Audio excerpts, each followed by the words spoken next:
effort into. Anything you sweat over to make it happen, the question is, why are you working so hard? The answer is, your programs in your subconscious don't support that.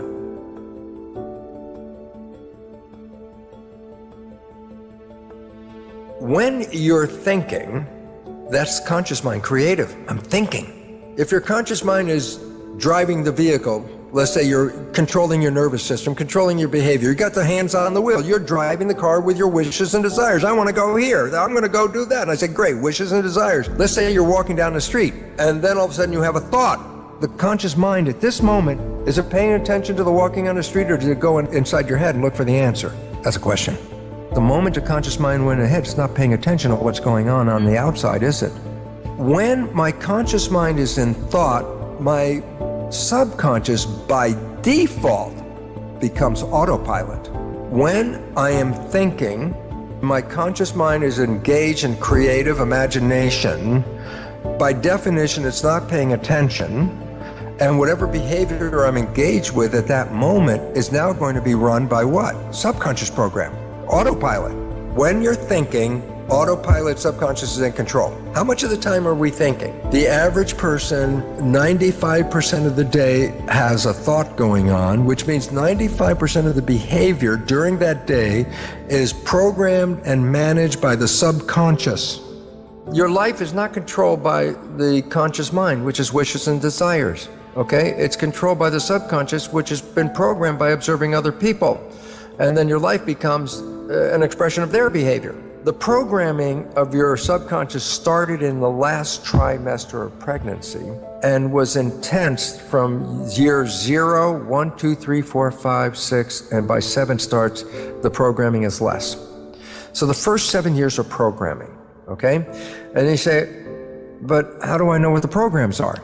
95% of your life comes from the subconscious. Point?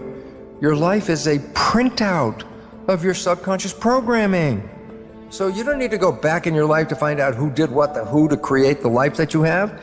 All you have to do is look at the life you have, because it is an expression of your programs. The things that you like, that come into your life easily, are there because you have programs to encourage and support that. Anything you work hard at, anything you put a lot of effort into, anything you sweat over to make it happen, the question is, why are you working so hard? The answer is, your programs in your subconscious don't support that. What if, and this is not a what, it's a can do. What happens if I change or rewrite my subconscious? What if you took all the negative behaviors that are interfering with your life and rewrote them with very positive behaviors, with wishes and desires that are the same as the conscious mind, so that either the conscious mind or the subconscious mind are both operating from wishes and desires? Whether you're paying attention or not paying attention, you're still playing wishes and desires. And so in other words, you can have a honeymoon life the rest of your life every day. The only reason you lost the honeymoon is because you went back and got caught up in playing the old tapes and sacrificing and sabotaging yourself without even you seeing it, and the honeymoon ends. If you had rewritten the subconscious program so that they conform and aligned with your wishes and desires, then it wouldn't make any difference if you're thinking or not thinking. Your behavior in both situations would always lead you to the full happiness of the honeymoon experience as a way of life every day of your life. We look at our lives. We have wishes and desires, conscious mind. We have subconscious program, as psychologists tell us, running 95% of the time, downloaded from other people, and sabotaging our lives. Now we can identify the programs by just looking at your life and saying, where's the part that you want to happen that's not working? And then test your subconscious for whether it supports those beliefs or doesn't support those beliefs. And if it doesn't support what you want, then you can rewrite it. Conscious mind, being creative, can learn in a creative fashion. Conscious mind can read a self-help book, and after one reading go, oh yeah, I've been educated, I know how I should do it this way, and my life could be really good if I understood this. And then you say, well, I just read the book and I understand how it all works, and yet my life is still exactly the same. You can go to the lecture, you can read the book, you can watch the video, you can even just go, aha, and the conscious mind, being creative, can learn just from simply that. Read the book, it learned. I go, what about subconscious? I go, it's a habit mind. I said, well, how do you create a habit? I go, reading the book once is not a habit. So what's the point? The self-help book you read was picked up information-wise, educated, and enhanced your conscious awareness, and yet didn't touch any of your subconscious programs. You have the same behavior you had before you read the book, after you read the book, okay?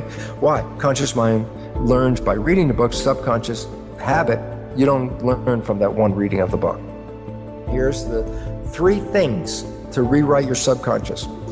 Number 1, how did it learn in the first 7 years, the programmable period? I say, oh, the brain was in a low vibrational frequency called theta, which is hypnosis. So I say, oh, so if I use hypnosis, I can download a program. I can say, yes, you can. That's how you can do it. The vibration of theta is a low vibration. It's below consciousness, which is alpha. And a higher vibration in alpha is beta, which is like schoolroom studying, work mind, work consciousness. The next one down is more calm, is alpha. When you go down below alpha, theta, which is the hypnosis or imagination phase as well, because children in that theta period, first 7 years, mix the real world and the imaginary world seamlessly, and that's because theta is imagination and reality mixed. And then below theta is one lower vibration called delta, which is absolute sleep. Every day when you wake up, you're coming from delta, the lowest vibration, just as you're waking up in the morning, just as you're coming out of sleep, the immediate, groggy period in that beginning, that's theta. That's where imagination and hypnosis and reality start to mix together.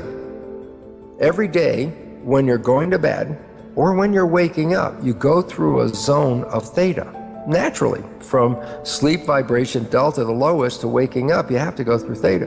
Theta is imagination. So guess what? If you put earphones on and play a program as you're going to bed, just as your conscious mind lets go and is not paying attention to the program at this point, you're really going off into sleep, theta is engaged. And what's theta doing? Taking the program and downloading it into the subconscious mind, because that's what theta does, hypnosis, bypassing the conscious mind, which just went to sleep.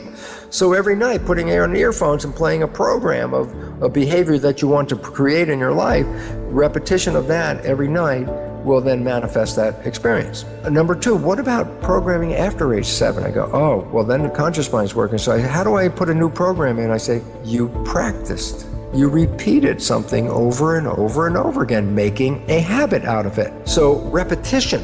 So I say, oh, you find that your behaviors are not supporting you, then guess what? Generate a behavior that represents supporting you and repeat it just like a player on a sporting team. Go out and do the practice. Just repeat it and repeat it and repeat it. Even if it's not real at the time, it will become real as it becomes downloaded as a program. Your subconscious will take that program and then use it to manifest life from it. Those are the 2 fundamental ways. Now, let me just add the last one, and this is really important because you can find it on my website. There's a whole listing of belief change modifications, and these belief change modalities all involve something called super learning. And what's relevant about them is these are practices where you can rewrite a subconscious belief in about somewhere between 5 and 10 minutes. A belief you may have had 40 years affect your life. Using some of these technologies, you can rewrite that belief, make a positive belief out of it in anywhere between 5 and 10 minutes. Yes, we've been programmed.